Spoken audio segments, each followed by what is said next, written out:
ይሄን ቁርስ ለመብላት ከ200 ብር በላይ አታውጡ።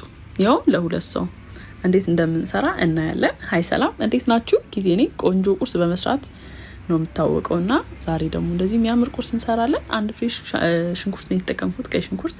ከዛ እዚህ ጋር የተፈቀፈቀ አንድ ፍሬ አነስ ያለ ካሮት ተጠቅሜያለሁኝ።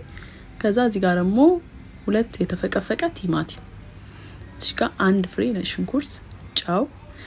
ብዛቱን የምነግራችሁ ዋጋውን እንድትሰሩት ነው ማለት ነው። ከዛ እዚህ ጋር ስልሳችን ላላ እንዲል ውሃ እናደርጋለን። ውሃ ግዴታ ነው፣ አልበዛ ስልሱ ድርቅ ነገር ነው የሚለው። 3 እንቁላል ተጠቅሜያለሁ። እንቁላል 30 ብር፣ 3ቱ 90 ብር ማለት ነው።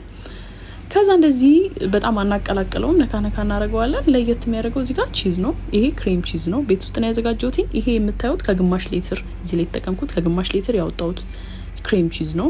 ግማሽ ሊትር ወተት 50 ብር ነው። እንግዲህ ስሩ ሂሳባችሁን። ከዛ እንደዚህ ክድ እናድርገን ትንሽ በሰል እናደርገውና እንደዚህ ቆንጆ በጣም የሚያምር ውጪ ላይ የማታገኙትን አይነት ቁርስ ቤታችሁ እንደዚህ ሰርታችሁ ብሉ። መልካም ቀን ይሁንላችሁ። ባይ